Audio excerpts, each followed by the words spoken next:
Bonjour à tous, bienvenue dans 0 à 100. Aujourd'hui, on reçoit Edouard, Alfredo et Benjamin de la société Vroom Market. C'est parti, si on peut un peu faire un tour de table, se présenter. Yes, moi du coup c'est Edouard. Chez Vroom Market, je m'occupe de la partie structuration, marketing, tech. J'ai déjà un parcours d'entrepreneur depuis maintenant 12 ans. C'est quoi ton film préféré ? 60 secondes chrono. Et du coup, en gros, l'entrepreneuriat, j'ai commencé il y a 12 ans. J'ai monté une plateforme qui s'appelle Emblème qui permet aux influenceurs de tester des restaurants gratos en échange de visibilité pour les commerçants. Ensuite, j'ai monté une agence social media et ensuite, j'ai monté un groupe de restaurants italiens qui s'appelle Gruppo Mimo. Mm-hmm. Et D'ailleurs, on est en face d'un de tes concurrents là. Exactement, Big Mama. On m'a dit, je sais plus qui m'a dit ça, que c'était un des restaurants de Paris qui faisait le plus de chiffre d'affaires. Ouais, bah oui, c'est tellement énorme.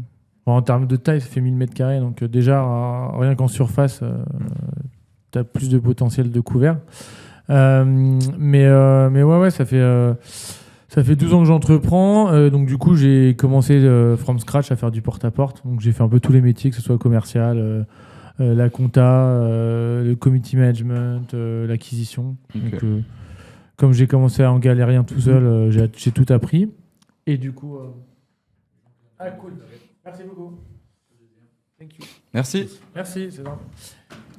Et du coup, ça m'a permis de voir plein de choses et de devenir très résilient et problem solver. Parce que c'est vrai que moi, j'ai eu beaucoup de clients restaurateurs. Donc pendant les attentats, les gilets jaunes, le Covid et tout, j'ai dû traverser 1000 tempêtes.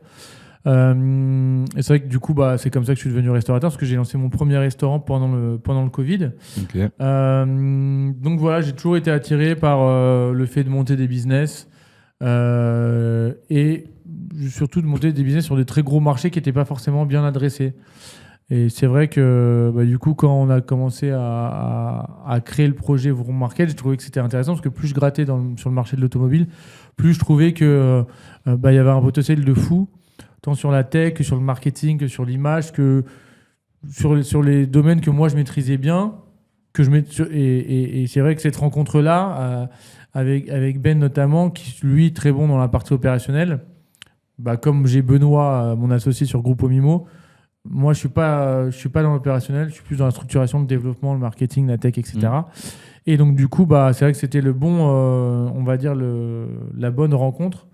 Et ensuite, Alfredo va raconter son histoire, mais il est venu. On va y revenir un peu sur ce que tu apportes, etc. Et toute ta partie et le fait que vous soyez hyper complémentaires, d'où le succès de Vroom. Alfredo, je te laisse. Bon, le succès, c'est un peu présomptueux, mais en tout cas, on est sur le chemin. Oui, voilà. C'est quand même pas mal, 30 garages en 8 mois. Ouais, c'est vrai. Faut pas quand faire tu de la dis aux fausse gens, modestie. je le disais un fois au mec à la fête, là, Romain, il a halluciné. Parce qu'en fait, nous, on est tellement. On est dedans. On est tellement dedans et en fait, on veut tellement toujours plus qu'en fait, on se dit 30 garages. C'est ce qui fait qu'on est bon d'ailleurs, je pense. Oui, ce côté on n'est jamais satisfait. Pas Pas par l'argent, par le fait de intellectuellement. Tu vois, on a monté 30, mais on veut en ouvrir dans d'autres pays et puis faire d'autres choses. Ouais, c'est ça. C'est peut-être aussi vous avez la tête dans le guidon, vous vous rendez pas compte. Mais moi, du coup, quand j'ai annoncé, même quand j'en parle à mes proches que je suis rentré chez Vroom, etc., ils me disent c'est quoi Vroom ? Je dis c'est une boîte qui en un an a ouvert plus de 30 agences. Tout de suite, c'est waouh, comment ils ont fait, tu vois. Donc, il n'y a pas forcément de fausse modestie à avoir. Succès, c'est peut-être un gros mot, mais c'est en cours. On est sur la bonne voie. On a plein de choses à régler, mais on est sur la bonne voie. Plein de sujets, ouais. Moi, c'est simple. Je m'appelle Alfredo, j'ai 30 ans. Ça fait maintenant 1 an qu'on bosse ensemble. Moi, j'ai un parcours très classique. J'ai pas fait beaucoup d'études. J'ai fait beaucoup de commerce. Tout de suite, j'ai fait que ça. J'ai été que vendeur. J'ai fait du porte-à-porte. J'ai vendu des contrats de gaz. J'ai vendu des fenêtres. J'ai vendu des voitures, beaucoup de voitures. J'ai travaillé un peu en Suisse et puis moi je suis originaire d'Alsace et très simplement j'étais agent commercial dans un réseau concurrent où on travaillait ensemble avec Benjamin dans le même réseau et je performais très bien, ça m'a permis de gagner très bien ma vie et j'ai eu l'idée rapidement parce que j'ai senti le coup d'ouvrir un call center de mon côté et c'est comme ça que je me suis un petit peu fâché avec mon ancien réseau et du coup je fournissais en fait toute la France, des gens qui voulaient des rendez-vous je leur fournissais Et c'est au détour de ça qu'en fait on s'est rencontrés qu'on a discuté avec Ben et puis ensuite avec Edouard par la suite, parce que justement ils avaient besoin de ce côté-là. Moi j'ai un peu la double casquette aujourd'hui parce que je m'occupe aussi un peu de l'opérationnel, de la formation, d'accompagner les vendeurs, nos agents co en agence, et aussi justement sur l'acquisition sur le call center. C'est ma partie principale, mais j'ai les deux côtés, quoi.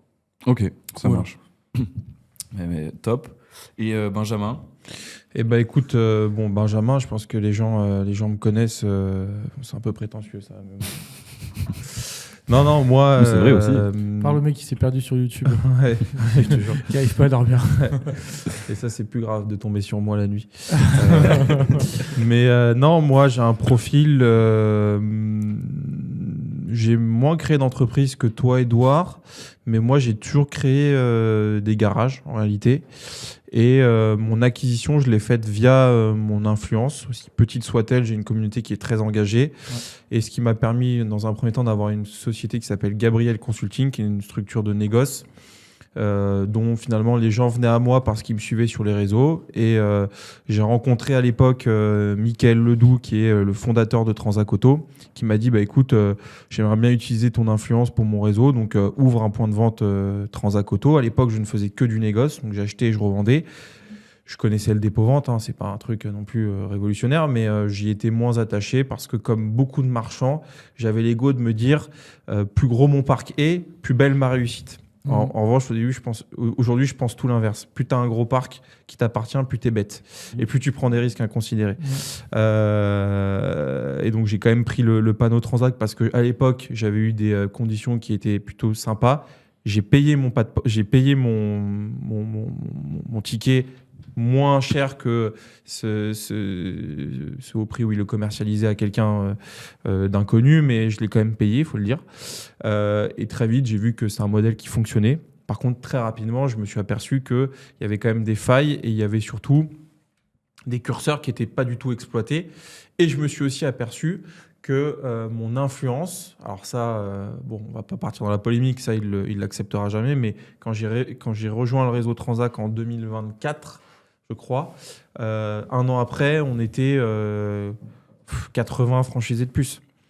Lié au fait qu'effectivement, il y avait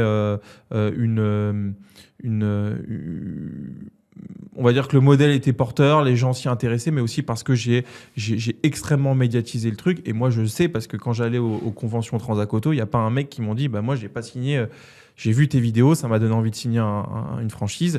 Et je vois aujourd'hui, ça me donne raison, parce qu'aujourd'hui, on a développé le réseau Vroom Market à 99% via, pas parce que c'est Benjamin Royer, mais la visibilité que j'ai pu apporter au projet. Donc je crois franchement que j'ai beaucoup apporté au réseau Transac Auto et j'en suis très content. Bah oui, parce qu'en plus, à chaque fois qu'on a, très souvent, quand on a un call d'un prospect qui souhaite ouvrir un Vroom, on lui demande, souvent, c'est le discours, c'est à l'époque, je regardais Benjamin et du coup, je m'étais renseigné pour ouvrir un Transac Auto. Mais c'est vrai que nous, comme le maillage de Transac ou d'autres enseignes, il est déjà à 100%. C'est que nous, l'avantage de notre réseau, c'est qu'il est naissant. Il apporte plein de choses en termes de tech, de marketing, d'acquisition, etc. Et aussi, au-delà de ça, le maillage est encore incomplet. Donc, tu vois, là, tout à l'heure, j'avais quelqu'un pour Mérignac et du coup, il veut prendre directement plusieurs spots. Okay. Tu as les mecs de la Ciotat qui vont sûrement prendre déjà au bout de 2-3 mois. Tous les mecs, au bout de 2-3 mois, veulent prendre déjà une autre zone. Ouais, bien sûr. Mais ce qui est possible chez nous, ce qui n'est pas possible chez d'autres qui ont déjà 150-200 agences et c'est déjà tout maillé. Donc, à part des transferts, on va dire, ou des rachats ou des ventes de points de vente, c'est vrai qu'en neuf, il y en a peu. Donc, c'est aussi l'avantage d'un réseau jeune qui est naissant, c'est qu'il y a la possibilité d'en avoir 2, 3, 4. Parce que, comme on dit souvent, tu roules pas non plus en féfé avec une agence. Tu peux très bien gagner ta vie. Encore une fois, il y a différents niveaux de très bien gagner sa vie. Mais pour nous, à partir du moment où tu as 2-3 garages qui tournent, tu commences à vraiment bien gagner ta vie. Ok. Mais et du coup, là, parce qu'on parle du réseau, etc., pour mettre un peu en contexte pour nos auditeurs, c'est quoi le réseau Vroom Market ? C'est quoi votre modèle, etc. Parlez-nous un peu de votre boîte. Le réseau Vroom Market, c'est un réseau de concessions, de garages, spécialisé dans l'intermédiation, dans le mandat. Donc en fait, nous, on vient commercialiser des voitures de particuliers et même de professionnels dans certains cas, et mettre en relation un acheteur et un vendeur. On n'achète pas la voiture, on n'engage pas le vendeur pendant la commercialisation. En tout cas, il n'y a pas d'exclusivité de vente. Nous, on se veut un réseau qui soit moderne et surtout qui ne vienne pas prendre en étau un vendeur à un acheteur. Nous, en fait, on vient contacter un vendeur, vous avez mis votre voiture en vente, bah nous, on a des outils qui nous permettent de la commercialiser peut-être un peu mieux que vous. Et en plus, on a des agents co qui sont experts pour estimer votre voiture parce qu'ils font que ça toute la journée. Et sans trop m'avancer et sans paraître prétentieux, on le fait plutôt bien. C'est-à-dire qu'il y a des clients qui viennent nous voir, voilà, moi je vous fais confiance, on la commercialise au bon prix, on la vend. On la vend et on la vend mieux que si le vendeur la faisait racheter par un professionnel. C'est aussi ça qu'on veut mettre en avant. C'est qu'aujourd'hui, il y a beaucoup d'entreprises, vendez votre voiture, Aramis, etc., qui rachètent les voitures. Vous allez voir dans une agence, à 10h, à 11h, vous avez votre chèque, vous repartez. Nous, on veut préserver ce net vendeur et je pense qu'aujourd'hui, il n'y a que des modèles comme les nôtres, on n'est pas les seuls, mais il n'y a que des modèles comme les nôtres qui permettent ça. Ils s'y mettent de plus en plus, les concessionnaires, mais ils le font moins, ils communiquent moins là-dessus, mais le dépôt-vente, en réalité, c'est assez peu démocratisé, tu vois, chez les concessionnaires. Genre demain, tu as une Renault Mégane. Dans le luxe. Ouais, sauf dans le luxe. Ferrari le fait. Ouais, dans le luxe, oui, parce que dans le dans luxe, oui, mais nous, 99%, Ouais, c'est du grand public, tu vois, de la voiture généraliste. Mais demain, tu as une Volkswagen Golf. Je pense pas que chez Volkswagen, ils te la prennent en dépôt-vente ou alors... Non, ils te la rachètent à bas prix. Ouais, moins 5 000 euros, tu vois. Et nous, on a vraiment, pour moi, ce savoir-faire. Et après, on va en parler. Et pourquoi on se différencie des autres, je sais pas si c'était ta question d'après, mais on a effectivement, pour revenir à ce que je disais, chez Transac Auto, donc le modèle fonctionnait très bien et je me suis aperçu de plein de failles, notamment, moi quand j'étais Transac Auto, si tu veux, un commercial, il avait des classeurs remplis de mandats avec... On scannait tout à la main, tu vois. Et donc, si tu veux, quand tu as un client qui t'appelait en disant « je peux avoir des infos », le mec, l'agent co, il devait prendre son classeur, aller voir la pochette qui concernait la voiture et éplucher tous les documents et dire « ah ouais, alors la dernière révision » et machin. Et ça prenait une demi-heure, 3/4 d'heure. Oui, sans compter que l'agent co, s'il prenait le classeur chez lui et que le lendemain matin, il l'oubliait parce qu'il a un peu tête en l'air, bah, il vendait aucune bagnole de la journée. Ouais. Et sans compter qu'il n'y avait aucune remontée de data. Moi, j'avais 2 agences Transac Auto. Et moi, mes mecs, à la fin de la journée, ils me disaient, bah alors on a rentré telle voiture. J'avais pas de vision à l'instant T des performances de mon agence. Et du coup, c'est là qu'un peu Edouard intervient. Et Alfredo aussi, d'ailleurs. Tu as beaucoup participé à... Ouais, c'est vrai. Bah, si vous pouvez un peu nous parler de tous ces process-là, de tous les outils que vous avez mis en place, justement, pour pallier à tous ces problèmes. En gros, nous, l'idée, c'est vrai qu'Alfredo, on travaille aussi en parallèle, parce que lui, sur la partie call center, call, en gros, le nom du call center qu'on détient aussi nous. Ce qui est important de le dire, c'est qu'on détient notre acquisition. Ok. Ça permet d'enlever un énorme risque sur le fait de passer par un provider, un fournisseur, qui du jour au lendemain, en fait, s'il a envie de se barrer, je ne sais où il ferme, ou de s'ouvrir à n'importe qui d'autre. Voilà, ou de s'ouvrir à n'importe. En fait, tu maîtrises pas ton acquisition. Ouais, là, vous, en gros, vous contrôlez tout. Dans mes restaurants, je passais que par la fourchette pour emmener 100% des clients, ou 90%. Donc le jour où on s'engueule, bah, du coup, le réseau, il a plus de lead. Dans un business, en réalité, et c'est ce que d'ailleurs, je reprends ça, ce que fait très bien Big Mama, par exemple, cette chaîne de restaurants, c'est... Ce qui est intéressant, c'est intéressant financièrement en termes de valo, mais aussi en termes, quand tu verticalises tous tes business, c'est de se dire que tu t'enlèves le moindre risque. Donc, tous tes prestataires externes, si ça devient finalement tes sociétés, déjà, tu les adaptes selon ton modèle. Et 2, ça te permet de réduire ton risque. Big Mama, eux, ils ont leur propre ferme où ils élèvent leur bœuf, etc. Et derrière, en fait, ils maîtrisent le coût puisqu'ils se revendent entre eux le bœuf qu'ils vont servir à ton client au restaurant. Mais aussi, ça te permet, surtout sur des métiers comme les nôtres, les call centers, par exemple, si demain, on t'enlève le call center, on va couper 80% de ton flux entrant dans tes agences. Ouais, c'est sûr. Donc, c'est intéressant de le dire. Aujourd'hui, il n'y a aucun réseau en France qui a sa propre acquisition. Il y en a qui essayent de faire un peu d'acquisition avec des LADs, etc. Mais ça ne fonctionne pas. On le sait, on en fait aussi d'ailleurs. Ouais, dans LADs, ce qu'on appelle le inbound. Donc inbound, c'est quand les clients viennent vers toi. Outbound, c'est quand c'est toi qui les appelles. Voilà. C'est très coûteux. Et c'est pas viable parce qu'en fait, par exemple, tu prends une ville comme Chartres, on a déjà fait de l'ADS dessus, bah, à 2000 € d'ADS, ça a déjà couvert les 38 000 habitants de Chartres. Donc du coup, tu as une répétition marketing qui est trop importante. Et en fait, c'est compliqué d'aller trouver des clients et des rendez-vous à un volume qu'il faut pour pouvoir aller faire une belle agence. Donc le seul moyen de faire ça, c'est en gros de faire que les agents co appellent si on n'avait pas le call. Et ça revient à la même problématique qu'on a évoquée avant. Il y a déjà beaucoup de métiers dans la journée de l'agent commercial. Donc si il veut être performant, lui gagner de l'argent et que l'agence gagne de l'argent, il faut qu'on lui retire ces briques-là. Bien sûr. Et que lui soit uniquement sur rentrer des mandats, sortir des mandats, rentrer des mandats, sortir des mandats. Ok. Et puis même l'app, quand on a bossé ensemble sur la création de l'app et la structure de l'app, on l'a basé en prenant en compte le métier. Tu vois, on n'est pas parti de... On aurait pu très bien prendre une direction avec Edouard de on fait comme on pense et on impose. Très théorique. Et en fait, on l'a pris de la base. C'est-à-dire comment ça fonctionne, qu'est-ce qui doit marcher beaucoup mieux et aller beaucoup plus vite. Et on a construit brique par brique avec une vision terrain d'abord. Ouais, en fait, pour moi, ça, c'est hyper important et c'est ce qui perd tous les grands groupes. Et c'est ce qui perd aussi, bon, sans parler de politique, mais un peu l'État français, c'est toute la technocratie en fait qui tue les boîtes et des gens qui sont jamais allés sur le terrain, qui prennent des décisions pour le terrain. Ouais, totalement. Et en fait, là, de ce que je vois, au-delà d'être hyper complémentaires, vous réfléchissez vraiment hyper terrain, et je reprends le mot succès, Benjamin, mais c'est ce qui fait le succès de Vroom Market aujourd'hui, c'est que vous êtes à fond tourné vers le terrain, entre guillemets. Et du coup, vous développez tous les outils pour que sur le terrain, les gars performent au mieux. Et du coup, ce qui en découle, c'est le succès général de la maison mère, ou en tout cas du groupe.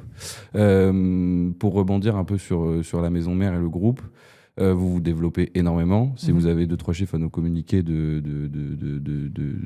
là, en gros, on va arriver à une petite quarantaine d'agences ouvertes. Donc, on a vraiment commencé en septembre 2025. Avant, c'était en gros des tests. On a commencé en gros, le modèle, on l'a testé pour refaire l'historique sur les agences de Ben. Donc, c'est là où on a commencé à tester le call. On a eu des loupés, on a eu du succès, on a eu du loupé. Donc, on a commencé à tout calibrer. On a commencé à faire les premières ébauches de la tech, savoir ce qu'il fallait faire, pas faire, etc. Et c'est vraiment à partir de septembre où on a commencé à lancer le développement à fond. On a pris quelqu'un pour nous aider, Amélie, qu'on salue, qui nous aide à traiter toutes les demandes. Parce que c'est vrai que 100% des demandes viennent de l'Instagram de Ben et ça représentait beaucoup de candidatures. Donc c'est vrai qu'il y a certains réseaux qui ont pensé qu'on était en galère de candidatures, mais au final, on en avait presque trop, parce qu'en fait, quand on a lancé avec le Calendly pour avoir certains créneaux, parce qu'on n'était pas non plus 50 dans le réseau. En fait, on devait prendre des calls, on ne pouvait pas entasser les 3 calls dans la même heure. Donc, on prend un call par heure. Et du coup, en fait, on s'est retrouvé à avoir 2 mois d'attente pour avoir un call avec nous. Donc, du coup, on passait notre journée au téléphone à dire oui, dire non, etc. Donc, on avait mis un système de scoring qui permettait de savoir si, 1, tu avais déjà fait de la vente auto, 2, si tu avais un montant d'apport, 3, en gros, si c'était maintenant ou dans 6 mois. Et du coup, par ce scoring-là, on prenait en priorité... soit on disait non, il recevait un mail auto, soit on disait oui, il recevait un mail de réservation de téléphone. Et ce qu'il faut dire, il y a 2 choses qu'il faut dire, c'est que nous, quand on fait des entretiens, déjà ce qui bloque beaucoup les gens, et je pense que aujourd'hui, si on avait fait de la franchise assez simple, tu vois, franchise en gros. Le gars a son propre fonds de commerce, tous les mois il nous donne un pourcentage de son chiffre d'affaires, c'est ce qui se fait chez tous nos concurrents. Alors non, je crois que... Il y a un des réseaux, je ne sais pas si je peux le citer parce que c'est peut-être pas public, mais c'est juste un coût fixe tous les mois, peu importe s'ils font 100 000 ou 30 000. Mais nous, la différence, et c'est une différence notable, c'est que nous, d'ailleurs c'était une idée assez géniale d'Edouard, c'était de vouloir détenir le réseau en propre, parce qu'on ne se cache pas, nous on vise une valo importante pour une revente dans quelques années, on n'y est pas, mais l'idée c'est quand même quand tu montes une boîte, c'est souvent de penser à une porte de sortie, même si ça ne se passe jamais comme on aimerait que ça se passe, mais il y a une idée de base et on l'applique. Bien sûr.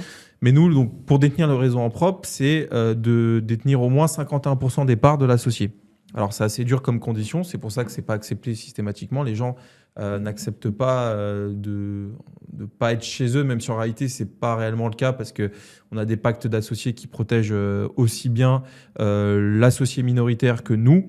Nous, on se protège dans l'aspect, on veut pas que la marque soit dégradée, on veut que les gens respectent le process et tout, un peu comme un contrat de franchise ou de licence. Mais voilà, on détient 51%, donc ça, parfois ça bloque un peu les gens. Mais je rebondis sur ce que disait Edouard, sur le fait que les gens viennent principalement de mes réseaux. En réalité, oui, parce que c'est la fenêtre. Mais c'est pas les gens quand ils signent. Et d'ailleurs, c'est assez intéressant. Nous, on a des profils. Je pense à un profil qui veut ouvrir, qui a un réseau de distribution Toyota, un mec de 50 ans qui a extrêmement bien réussi, qui est très smart, et d'ailleurs qui va certainement nous aider à mettre un pied en Suisse, ouais. parce que nous, on veut l'international. Et ben en fait, certes, ça donne l'exposition, mais les gens signent pas parce que c'est Binge Royer. Contrairement à l'époque Transacoto, où je pense que beaucoup de gens signaient parce que c'était Binge Royer, parce qu'en réalité, la franchise, tu crées ta boîte et t'es pas tant engagé que ça, tu vois. Après, un franchisé, c'est un client. Tu vois, un franchisé, Oui. moi, comme je le vois, comme Transac ou autre, pour moi, je le vois en. T'es un client. Tu payes ton ticket. Ouais, c'est ça. Tu réussis pas. Là, t'es notre associé. Ouais, Voilà. exactement. Et donc là, Ouais. tout l'intérêt de notre modèle, c'est de dire, en fait, si toi tu réussis pas, on réussit pas. On est avec toi. Exactement. Et ça rassure. Et en fait, ce qui est marrant, c'est qu'on s'était dit qu'on allait devoir défendre le truc et tout, mais la plupart des gens signent parce que ça leur plaît, ce modèle-là. Ouais, bien sûr, En mode, ils sont vachement On est encadrés. avec eux. On est Et avec eux. on a des profils.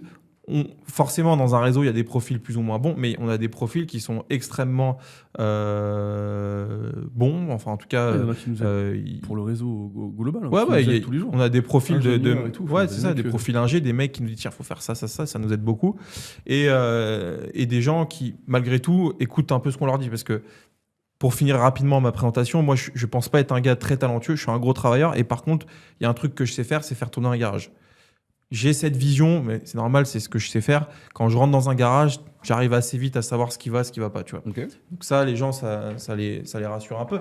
Et donc, quand on donne des directives à nos associés, c'est pas par ego parce qu'on veut décider, on s'en fout un peu. Nous, ce qu'on veut, c'est que les mecs fassent du chiffre pour qu'ils gagnent leur vie. Parce qu'un mec qui gagne sa vie, c'est un mec qui est performant et qui va nous rapporter de l'argent. Mais ils ont aussi cette double casquette d'associés, donc de nous aider à améliorer le réseau par Bien leurs sûr. idées proactives, etc. Et ça a été l'idée d'Edouard qui est ingénieuse parce qu'en réalité, aujourd'hui, en termes de valo, parce qu'il faut en parler, on est là aussi pour parler de business, en réalité, détenir une franchise, ça vaut rien. Ça va valoir quoi, 10-15 millions d'euros, tu vois. Nous, on vise des valos à trois chiffres, voire la billion-dollar compagnie, mais ça, il va falloir s'installer un peu en Europe, voire aux States. Mais en tout cas, le modèle le permet. En fait, le truc, c'est que la franchise. En fait, nous, il y a deux choses. Il y a le fait qu'on est la JV, donc Joint Venture, qui en gros, on est associé, on n'est pas franchisé et maison mère. Le fait qu'on ait ça, déjà, ça veut dire qu'en gros, on a une partie des dividendes qui remonte sur la maison mère. Donc, du coup, ça donne beaucoup plus de valorisation globale au réseau. Le deuxième point, c'est qu'on offre aussi une sortie.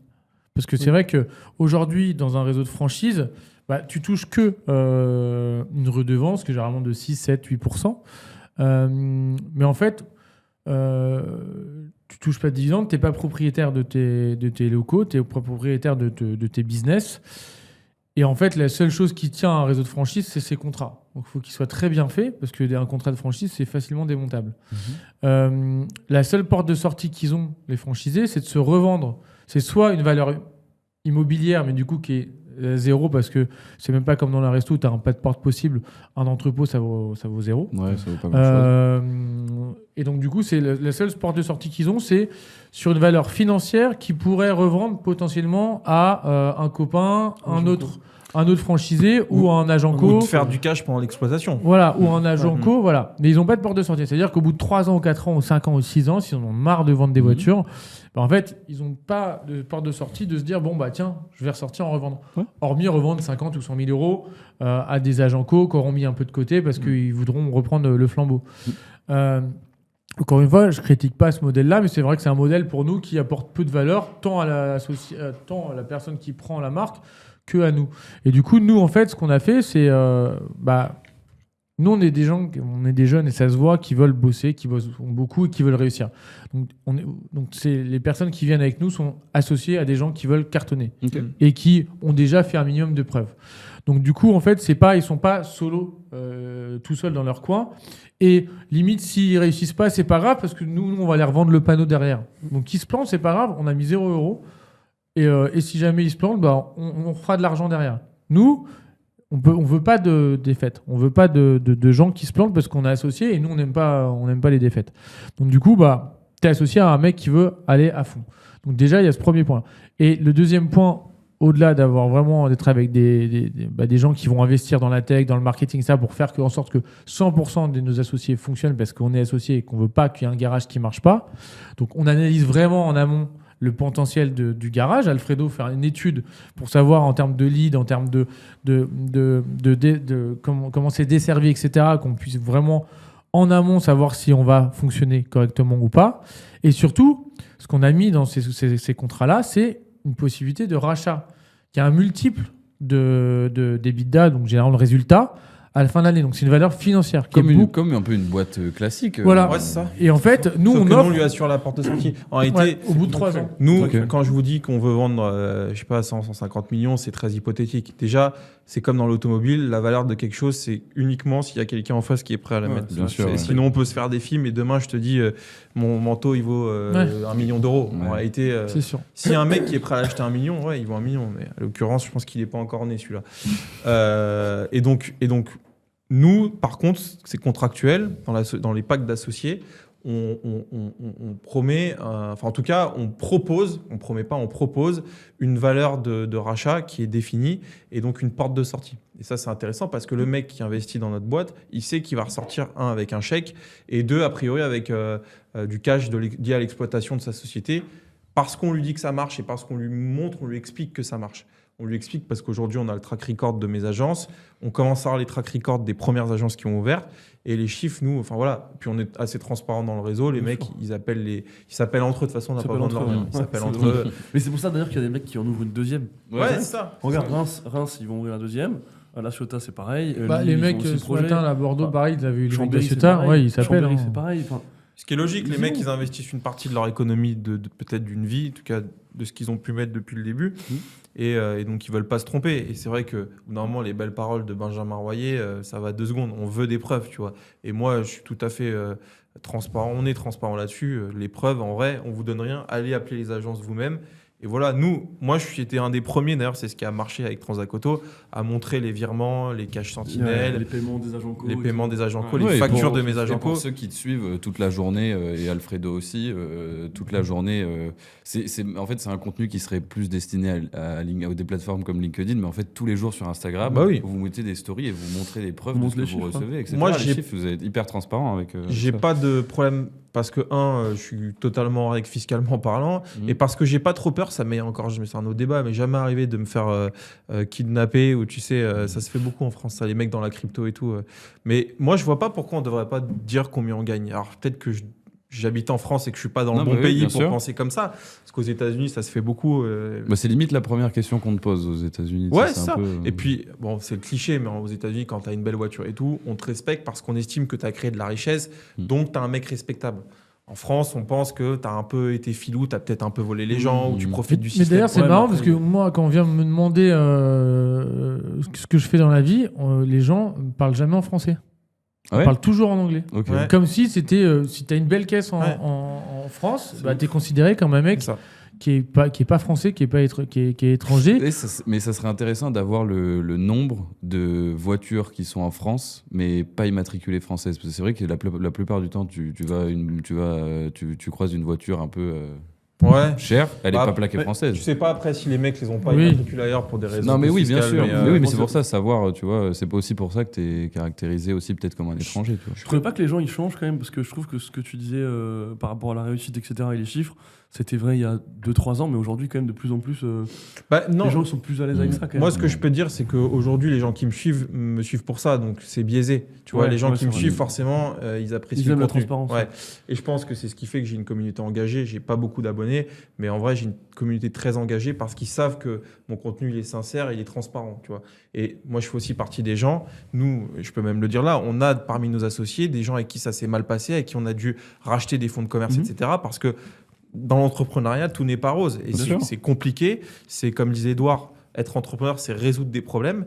Là, pendant qu'on fait cette interview, j'ai 1 milliard de gens à rappeler pour des problèmes. C'est pas des gens que je vais rappeler pour qu'ils me disent tiens, je te passe mon argent. C'est des gens justement que je vais rappeler pour leur dire bah tiens, tu vois, c'est plus comme ça que ça se passe. On arrive quand même à trouver des solutions à chaque fois. Toujours. De toute façon, dans la vie, il faut trouver des solutions. Parce que si tu te bloques, tu te cantonnes à une situation qui est défavorable, pour moi, le bon entrepreneur, c'est le mec qui arrive à inverser la tendance.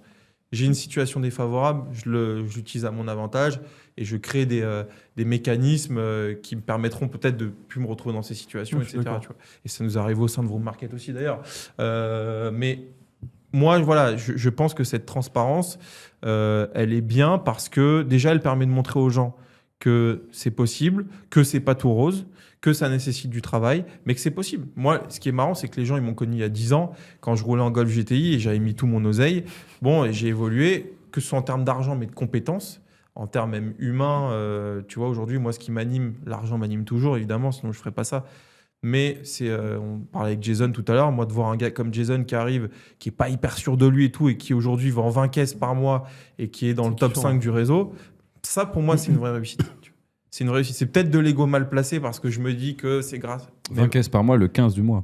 Le 1 C'était 20 caisses par mois le 15 du mois. Ouais, on est le 20. Mais bon, comme on est le 20, est-ce qu'il va livrer toutes ces voitures mais c'est pas des cas isolés en plus, tu vois. Non. Dans ce qu'on fait, c'est vraiment pas mais isolé. c'est pas lié à moi, c'est lié au fait qu'on propose un modèle et voir nos agents co évoluer, comme voir, j'en sais rien moi, nos associés en province qui réussissent. Moi, on pense à Reims par exemple. Tous les mois, les mecs ils prennent pas loin de 15 000 euros de management fees. Un peu plus. Bon, voilà, c'est à leur discrétion, mais parce que les mecs bossent, ils s'arrachent. Et Romain, donc de Reims, qui va peut-être voir cette que j'aime beaucoup. Lui, c'est un mec qui était dans l'immobilier, je crois. Il était dans l'immobilier de base, ouais. Et aujourd'hui, il vend des voitures avec son fils. Et en fait, l'idée Romain est très fort. L'idée du projet, c'était qu'il voulait monter ce garage pour son fils, donner un petit peu la passation du truc. Et après, il voulait. Et le truc, c'est que les deux, ils se retrouvent à bosser dans le garage ensemble, père-fils. Et ils veulent ouvrir un deuxième. Ça, pour moi, je trouve que c'est une belle histoire. C'est beau. Et ça fait partie pour moi aujourd'hui de mes critères de mes attentes quand je monte une boîte, puisque l'argent en tant que tel, même si l'argent c'est la métrique de la réussite d'une boîte, si tu gagnes pas d'argent dans une boîte, pour le coup, bon, t'as un peu créé un truc illusoire, ça se dit. Ouais. Tu vois, non, une boîte ça doit être rentable, ça doit faire du profit. C'est comme ça que ça marche dans une société de capitalisme.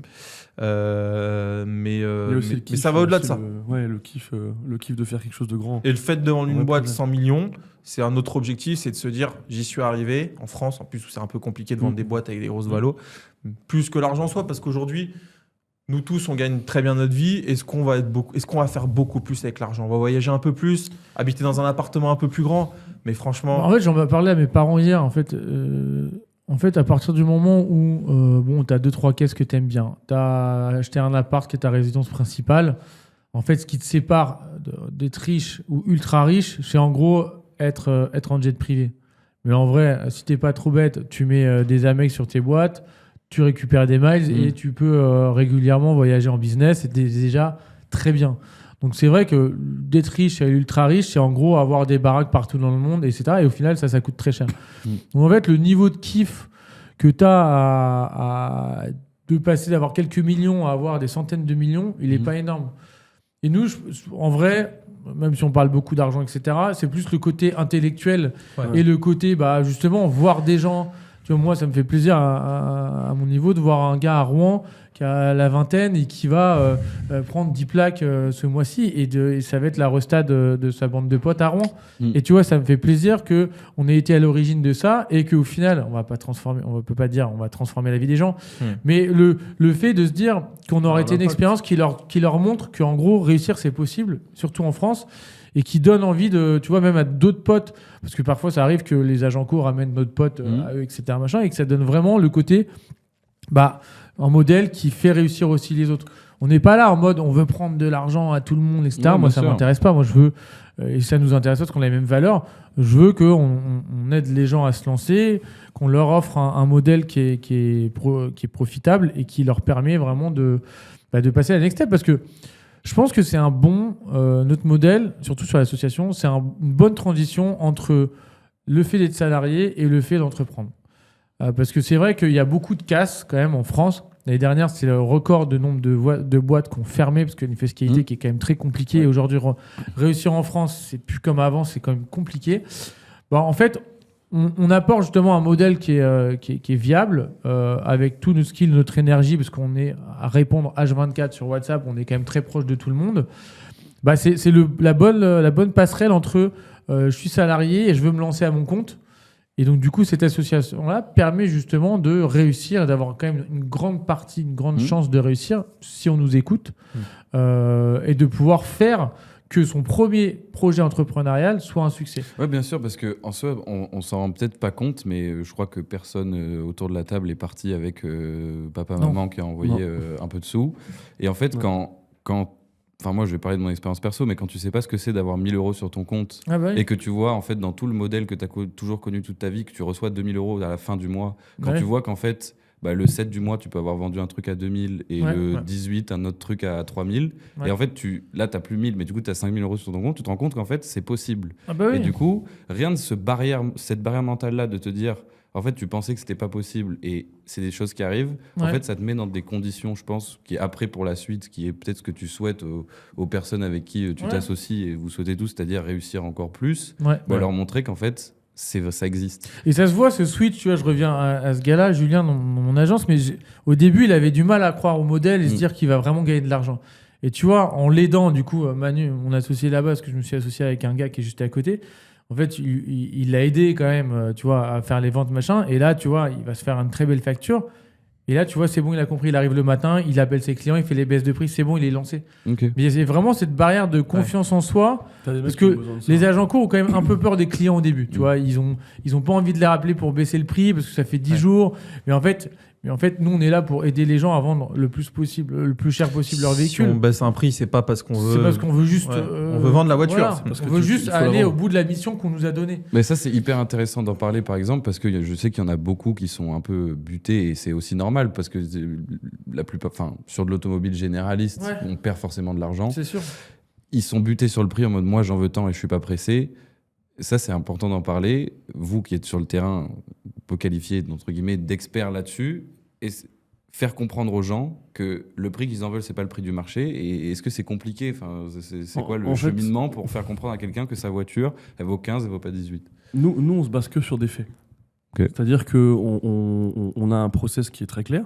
C'est que le client, peu importe d'où il vienne, qu'il vienne du call ou naturellement il passe la porte, on va à chaque fois le traiter avec la même manière. C'est-à-dire qu'on va vérifier son véhicule directement par l'agent commercial.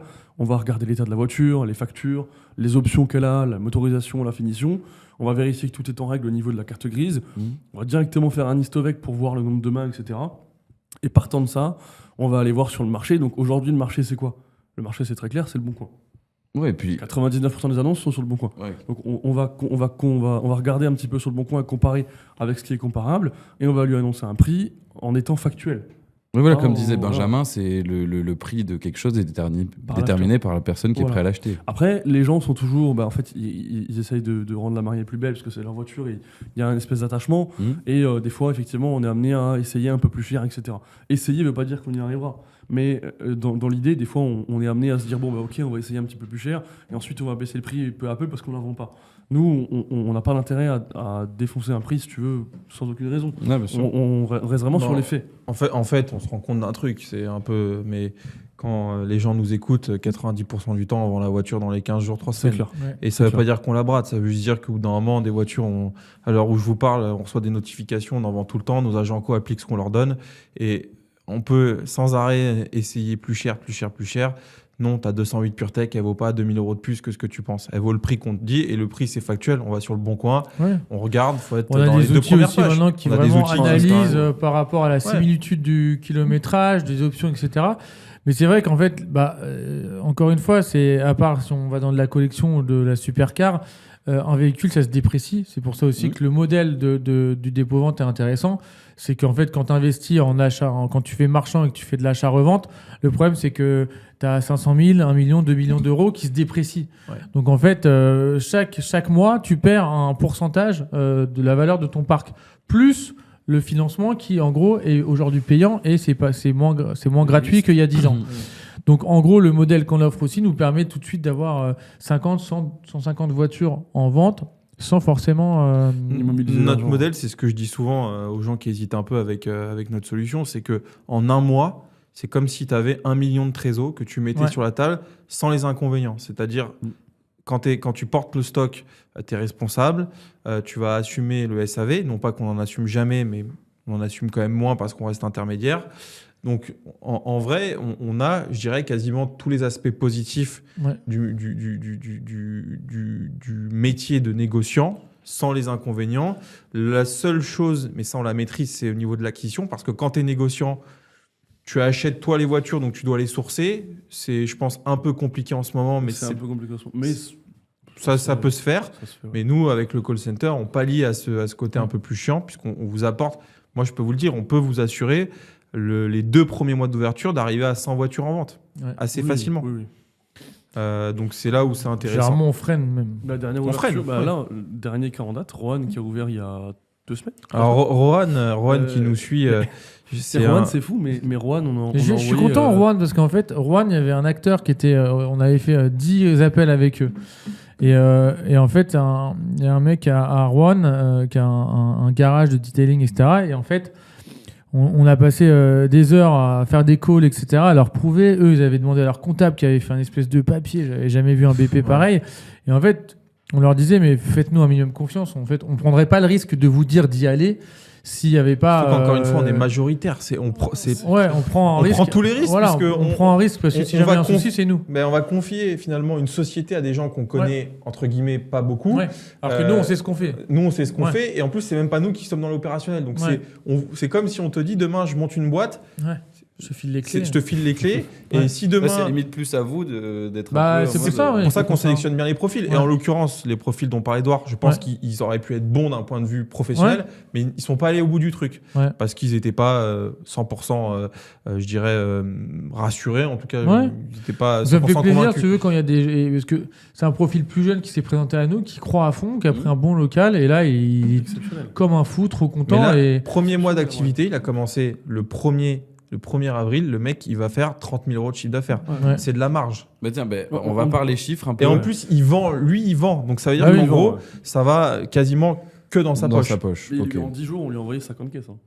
Ok. Faut quand même Non, se mais rendre c'est compte énorme. du Ouais, truc. c'est énorme. Et je vais aller 50 plus loin que ça. 10 jours. Lui, s'il continue à lancer, dans 3 mois, il est rentable par rapport à l'investissement. Normalement, En une boîte, 3 ça se mois. rembourse. C'est rentable au bout de 5 ans, une boîte. Un restaurant, Ouais. c'est ça à peu près, tu vois. 3 mois, son fonds En de fait, commerce, il là, est payé. Si on met tous les points, si on garde un peu tous les points en mémoire, c'est en un mois, on a 1 million de stocks, enfin l'équivalent d'1 million de stocks. En 3 mois, on est rentable. Bah attends, je vais dire parce que 1 million, je suis peut-être un peu gourmand. On Non, va mais dire oui, 16 on 000 euros regarde le à peu panier près. moyen. Si en un Ouais. mois, tu as 50 caisses, si tu as 800 000 Ouais, balles de c'est stock. énorme. Ouais, Et en c'est ça. plus, t'en as un peu plus en général. Ouais, c'est ça. énorme. Ouais, c'est ça. Pour parler un peu chiffres, on va revenir sur le chiffre d'affaires, la rentabilité, etc. des agences. Une personne qui nous écoute, qui se dit putain, je faisais que voir Benjamin Royer, mais en plus de ça, là, j'ai eu un peu de chiffres. Ça coûte combien d'ouvrir un Vroom? Alors, nous, on demande un ticket d'entrée de 45 000 hors taxes. Ok. On demande 51% départ. Mhm. Et l'associé investit, lui, dans son agence. Donc, dépôt de garantie, les premiers mois de loyer, les premiers leads à payer, ça représente une charge, puisqu'au début, tu payes en acquisition, mais tu ne vends pas autant. Et les travaux éventuels, etc. Ça, c'est du compte courant d'associé, donc c'est de l'argent qui peut se rembourser net d'impôt une fois qu'il a fait de la avec trésorerie. un petit taux d'intérêt en plus, qui détermine lui, tu vois. Non, en fait, en gros, l'idée, c'est qu'au début, donc son activité tourne, il engrange du cash, et il peut récupérer cet argent pour que, en fait, finalement, derrière, il n'ait pas à se rembourser cet argent, entre guillemets, avec les coûts salariaux que ça représente. Ah oui, bien sûr, mais dans les conventions de compte courant d'associé, tu peux même déterminer. Ouais, un mais ça, on l'a pourcentage pas et mis en tout. place. Ah, ok, d'accord. Nous, juste ce qu'on demande, c'est que l'associé se rembourse tout en laissant un tapis de trésor pour faire fonctionner l'activité. Ok, bien sûr. Mais on n'est pas chiant là-dessus, c'est-à-dire que si les 6 premiers mois, il fait 50 000 tous les mois de cash, bah en vrai, en 2-3 mois, il va se rembourser, tu vois. Donc, en vrai, voilà, il y a à peu près 80 000 euros tout confondu d'investissement pour une agence. Et derrière, on va dire qu'au bout de, allez, si je prends une moyenne longue, au bout de 6-8 mois, le gars se rembourse. Donc, au bout de 6-8 mois, le mec, en réalité, il commence à gagner de l'argent par rapport à son invest, ok ? Ouais, je pense que c'est ça. Moi, C'est je ça. l'ai vécu à Mulhouse. Hein. On en a parlé. Tout en sachant qu'au bout de 4 ans, on lui rachète sa tôle 4 fois le résultat. Donc, si tu veux, en fait, en 8 mois, si tu vas loin dans le truc, sans même penser qu'il va gagner, etc., en 8 mois, Le gars, il a dépensé 80 000 euros qu'il a récupéré pour, en moyenne, retirer dans 4 ans peut-être 500 ou 600 000 euros, puisque ça correspond en moyenne au résultat x4, énorme. etc. 4 fois. C'est énorme. C'est 4 énorme. fois, c'est énorme. C'est énorme. 4 fois, c'est- Tout en sachant qu'on est leur associé, donc on va derrière l'aider, on s'occupe du recrutement, on s'occupe de former les mecs, les agents co. Parce que les franchisés, moi qui étais franchisé Transac, on se démerde. C'est nous qui formons les agents co. Tu as l'animateur réseau qui passe de temps en temps. Nous, notre animateur réseau, il est là à J1 à l'ouverture pendant une semaine. On recrute les agents co. Les mecs, ils ont leur équipe déjà recrutée. À tel point qu'à un moment, on s'est dit, et là, on a peut-être pris un mauvais chemin, on s'est dit pourquoi finalement on fait tout ça, pourquoi on n'ouvrirait pas nous à 100%. Ouais. Et en fait, la seule limite là-dedans, c'est qu'on a des agences à Nice, par exemple, à nous à 100%. Et les mecs, on peut pas contrôler s'ils arrivent à l'heure, on Ouais, peut pas bien sûr, contrôler ouais, s'ils c'est détournent compliqué. pas un peu d'oseille et tout, même si la tech nous permet de cadrer le truc. Donc, il nous faut quand même un directeur d'exploitation sur place pour. Et souvent, ces agences qui marchent mieux en plus. Ouais. Donc, mais je dirais que toute la partie onboarding et tout, on l'a fait nous, tu vois. Et puis notre tech, elle est tellement simple. On onboard les mecs tout de suite, ils rentrent les mandats. Nous, on voit la data, tac, tac, tac. Les mecs, ils sont sur des rails, tu vois. Ils ont leur agent co formé et tout. Et même dans des régions un peu compliquées, tu vois. Rohan, par exemple, on leur a recruté ces gars, on les a formés. Rohan, C'est Rohan, je sais même pas où c'est sur la carte. Enfin, si je Ouais, sais. moi non plus. Mais avant, c'est à côté de Lyon, à Non, gauche mais de Lyon. Rohan, c'était un débat parce que même moi j'étais un peu, ouais, je sais pas trop, etc. Et au final, on y est allé. Et puis, Ouais, je grave, en vois plus, toi, que tu ça disais au passe. début, Rouen, Ah, ça non. va pas être non plus Ah, être moi, un j'étais- truc moi, de j'étais- malade, mais bon. Moi j'ai dit Rohan, c'est Mais compliqué. tu vois, parce en qu'il y fait, a c'est là beaucoup où de ça choix. montre quand même que c'est pour ça qu'on check les profils. T'auras beau être dans des petites zones, etc. Ça Si t'es dépend du bon, mec sur place. ouais. t'es bon, Ouais. quoi. Ouais, ouais, Alors c'est oui, ça, t'as le mec qui forcément, a la- tu vas pas non plus aller dans un village de 200 personnes. Mais si tu veux, sur des villes quand même où t'as un peu d'activité et 20 30 000 personnes qui vivent là-bas, avec des petits... et que c'est un peu au milieu de petites villes, donc du coup, c'est un peu le centre de Bah, plusieurs tiens, petits villages. J'ai Avec posé une la agglo, question. en vrai, ça fonctionne. Mathias de Rohan qui Ouais, nous dit on qu'il vient de a, poser la question. depuis le 1er avril, il a vendu 14 voitures. Ouais. C'est incroyable. 14 bagnoles. Franchement, c'est Je suis sûr que tu as des marchands qui ont 5-10 ans qui ne vendent pas autant de bagnoles. Surtout c'est sûr. qu'il vient de démarrer. Il vient de C'est-à-dire que le temps commencer. de faire son stock, le mec, en 20 jours, il a sorti 14 Et- caisses alors qu'il vient de lui, démarrer. Il a déjà fait de la marge, il a déjà remboursé son call. Ouais. Premier mois. Et lui, ouais, dans 3 mois, il sera rentable à 100%. En Donc vrai, voilà, c'est là un où modèle de ouf. Le Ouais, modèle est c'est- ouf. Bah oui. Et en plus, au-delà de ça, les mecs, ils s'embarquent dans une aventure entrepreneuriale qui est intéressante parce qu'ils prennent part à ça. Les mecs, c'est leur boîte, ou market en vrai. Tu vois. Ouais. C'est leur boîte et c'est pas de l'ego de dire ouais, je suis associé à Benjamin et Edouard, mais en vrai, on est en train de créer pour moi une boîte qui va être, je pense, en Europe reconnue. C'est notre objectif. Mm. On va s'installer en Europe. On vise aussi les États-Unis. Ça va pas s'appeler Broom Market, je pense, mais ça va être sur un modèle équivalent. Donc en vrai, moi, je suis content de ce qu'on a créé. Ouais, clairement. Il y a beaucoup. Clairement, et puis on est content aussi parce que les mecs sont contents. C'est-à-dire qu'en gros, créer une franchise, ou créer un réseau, créer où les Ouais. mecs ils sont tous en train de gueuler dès le lundi matin, en fait, moi ça me m'excite pas. Moi j'ai envie que les gens. En fait, le truc c'est que Ben, Alfredo et moi, on est pareil. Si on fait des promesses, on veut les tenir. Nous, on promet des choses aux gens. Oui. Et en fait, on va travailler tous les jours de 8h, de 6h à 23h à 1h pour que, en gros, les promesses qu'on a dit à ces gars-là, qu'on vendu parfois des voitures ou leurs proches leur a bien prêté sûr. de l'argent, etc. pour commencer, bah, qu'on arrive à les promesses.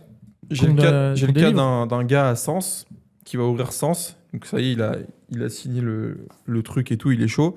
Il a besoin de vendre sa voiture pour payer le truc. Alors, c'est un sujet, on n'aura peut-être pas le temps d'en parler, mais sur la partie financement, j'aurais aimé en Ouais. parler. Sur l'enveloppe de 80 000 euros, souvent les gens ont un peu d'apport, mais n'ont pas tout, tu vois. Et il y a beaucoup de gens qui disent, ouais, nous, on monte un vroom, mais par contre, on veut se faire financer le reste. C'est compliqué parce que les banques, aujourd'hui, on connaît les banques en France. Moi, j'ai une dent contre les banquiers que je considère être des caissiers en costume, des gens qui sont pas compétents. Et d'ailleurs, j'ai hâte que l'IA nous fasse un peu de ménage là-dedans et que ces gens-là retournent faire des photocopies et du café. Peut-être qu'ils le feront mieux que ce qu'ils font aujourd'hui. Mais bon, pourquoi je vous dis ça? Parce que ces gens-là qui parfois sont des super profils, ils ont la dalle, ils sont motivés, ils ont 40 000 euros, il leur manque 40 000 euros. On leur montre des chiffres, du track record, une marque qui grandit, une présence sur les réseaux sociaux. Ça fait pas tout, mais quand même, je veux dire, on apporte quand même un peu de réponse aujourd'hui, Ouais. tu vois. Et les mecs se font pas financer, quoi. Et parfois, on a des projets qui aboutissent pas à cause de ça. Donc, c'est vrai qu'aujourd'hui, malheureusement, pour monter un vroom market, on n'a pas eu de cas de gens qui ont réussi à se financer, mais il faut le cash. C'est un peu chiant, mais c'est comme ça. Et en vrai, c'est aussi un gage d'engagement quand tu amènes le cash. Le mec qui met 80 sur la table, il Ouais, va, bah, il a pris le risque. il va Sinon, s'investir. ouais. Il peut pas se dire je mets 80, mais derrière j'en branle Ouais, pas. c'est impossible. Voilà. Donc ça, ce côté positif et négatif, c'est que le mec, au moins il y va, il se met à 100%. Mais pourquoi je disais ça, c'est qu'on a le mec de Sens qui a le cash 40 000 euros, mais le reste du montant, il l'a dans sa bagnole. Et le mec vend sa voiture pour payer ses travaux, pour et payer payer ses le travaux, travaux, son local et tout. C'est Et ouf. ça, je reviens à ce que dit Dan, on a une obligation vis-à-vis de lui. Ouais. Bien sûr. Ouais, bien sûr. Pour lui peut apporter pas ce le qu'il laisser attend. tomber, C'est impossible. tu vois. Impossible. Moi, je dormirais pas de la Ouais, nuit si c'est le mec il monte une boîte, elle tourne pas. Donc on va se tuer. Mais comme pour les autres, même il y a Ouais. des mecs qui ont un peu plus d'argent, qui sont en mode profil invest, donc les 80, Mhm. c'est pas grand chose. Pareil, moi j'ai promis un truc, on s'y met à 100%. Quoi. Mais après, 80, c'est pas grand-chose. Même des gens qui ont de l'argent, enfin, vous le savez, vous avez de l'argent.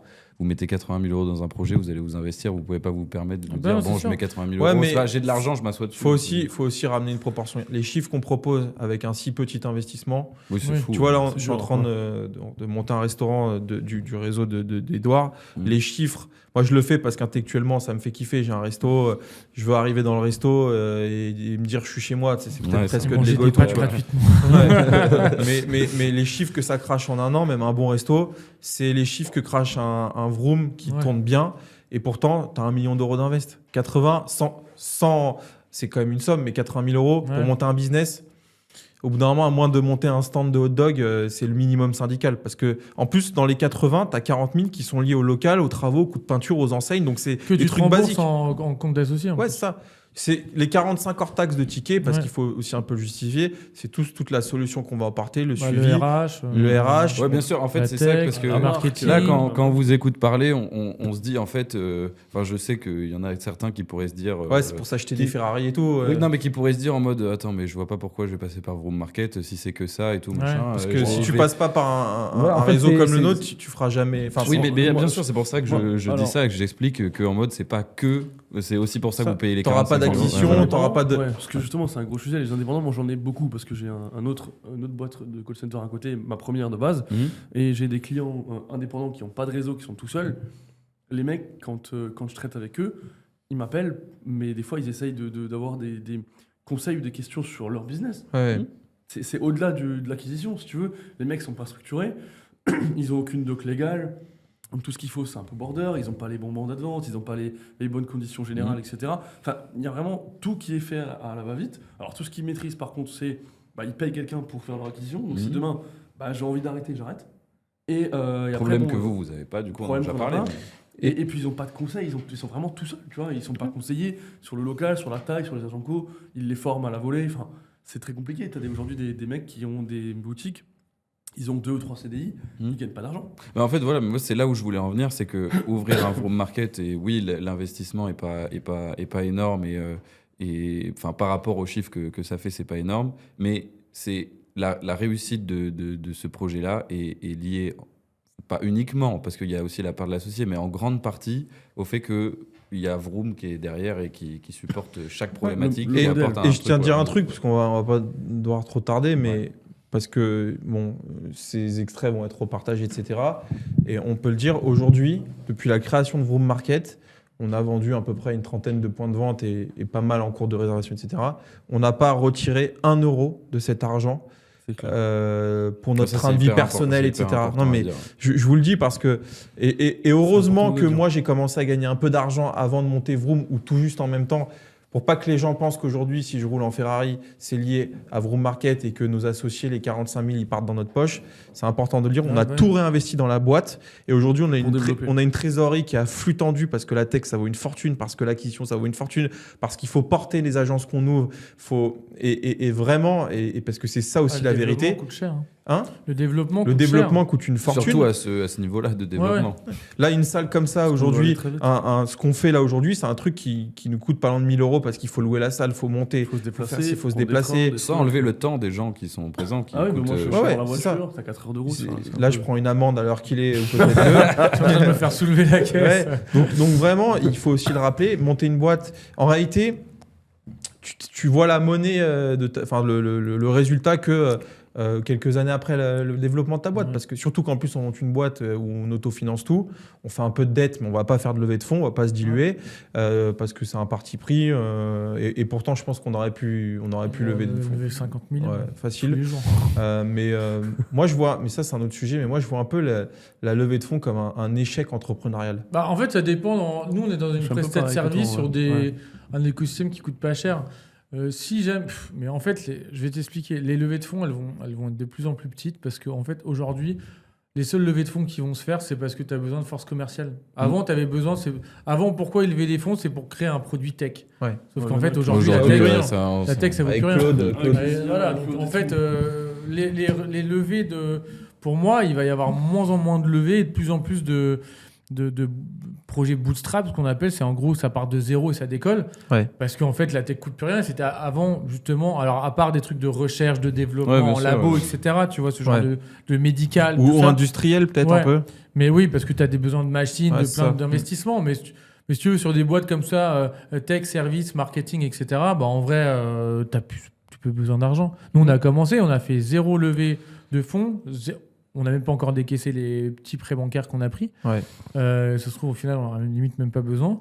Et du coup, en vrai, on a tout réinvesti dedans. Et c'est vrai que la tech coûte quand même encore cher, même si, bon, avec l'IA, tu peux faire plein de choses, mais c'est pas encore... c'est vrai que je discutais avec un mec qui a une boîte de dev.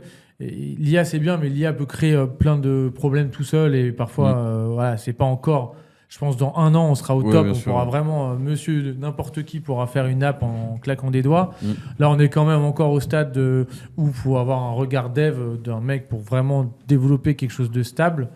Encore une fois, nous, on investit de l'argent pour être sûr et certain que ça fonctionne. Parce que c'est vrai que nous, si demain la tech ne fonctionne plus, c'est des engagements qu'on a pris par rapport à nos associés. Donc on veut vraiment sécuriser toute cette partie-là. Et c'est pour ça qu'on investit de l'argent pour être sûr que ça roule et que c'est fluide. Mais non, c'est sûr qu'aujourd'hui, la levée de fonds, on n'a jamais voulu la faire parce qu'on n'en a pas besoin. Et c'est vrai que les gens, parfois, ils te disent, les gens ont une espèce de vanity metric en France, parce que j'ai jamais vu qu'à l'étranger pour savoir comment ils pensent à l'étranger, mais avoir un gros bureau, c'est un succès. Avoir 50 employés, c'est un succès. Et en fait, tout ça, moi, je le vois comme des Mais je charges. pense- Donc, bah, c'est bien pas sûr. un succès Ouais, pour moi d'avoir clairement. des charges, en fait. En fait, aujourd'hui, il vaut mieux faire tourner une tôle avec 3 personnes Bien sûr. dans un bureau que tu loues qui va faire X millions d'euros qu'un mec qui a 50. Mais je pense que ça, c'est un peu une question d'ego. C'est un peu comme le marchand Bien qui sûr, a c'est 2 millions d'euros de forcément, bagnole, tu vois. c'est un peu truc d'égo, Alors que c'est moi, un marchand qui me dit, j'en connais plein, c'est des copains à moi, qui ont des caisses tout en propre et tout, je leur dis, mais frérot, tu sais que là ton argent, tu mets-le dans l'immobilier, même mets-le toi pour te faire plaisir. Ouais. Là, l'argent que tu fais avec tes 2 millions d'euros, Ouais. j'en fais plus avec 0, tu vois. Ouais. c'est clair. Et c'est exactement le cas aujourd'hui. Mais ça, c'est l'entrepreneuriat un peu nouvelle génération. Ouais. Je Je pense qu'on va passer un peu. Je trouve que justement, maintenant, je pense que les gens sont plutôt en solopreneur. Ouais, Tu vois, de plus en plus, tu vois sur Insta, de plus en plus, ils infopreneurs, s'en foutent un peu, solopreneurs, d'avoir ouais. des énormes bureaux, d'employer plus de monde. C'est des freelances qui se mettent ensemble, des collectifs. Bien tu sûr, vois. ouais, C'est là, vrai avec- qu'aujourd'hui, avec, les charges coûtent trop cher. Ouais, Avec trop l'IA, cher. tu vas avoir des mecs qui vont faire des boîtes à 50 millions, tout ça. Des mecs, sûr. t'as vu le mec tout seul qui a fait une boîte à plusieurs milliards. Et tout Ouais, c'est ça, mais c'est Elon Musk Il qui a- avait dit il que a le employé futur, un mec, le ouais, futur, c'est que machin. des billion de dollars compagnies avec un mec et que Ouais, mais des agents. je suis tellement sûr que ça va arriver. Et des bureaux, en soi, ça se trouve, le mec, s'il a envie, il se loue une cave et il met son matelas dedans, c'est son bureau. Oui. tu vois. Le mec, Et... dans sa Et chambre chez le lui, mec, après ça, il a employé la première personne, c'est son frère. c'est C'est énorme. vraiment le mec, ils s'en fout. Bon, bah, du coup, la suite au prochain épisode. Et on va profiter des 4 minutes qui nous restent pour discuter d'ouvrir un Vault Market, puisque je suis convaincu. Non, je rigole. Carrément. Non, merci d'être venu et Yes. pour votre temps. Et on se retrouve dans un prochain épisode, dans un autre décor, puisque ça coûte trop cher ici. on va monter une idée de business, on va monter des salles. Ouais. Je sais pas, il n'y a pas l'air d'avoir en tout cas trop la queue. Non, mais il y en a partout. Ça marche, Ça marche quand même, je pense. Non, ça marche. Il y a pas mal de choses. Ouais, voilà. Bon, bah écoutez, merci à tous. Et puis alors, je voulais petit rectifier un truc, c'est pas 50, c'est 70 000 ça. Tu veux en parler? C'est important. J'ai activé aussi, c'est x4, c'est x2, c'est pas x4. Ils ont 49%.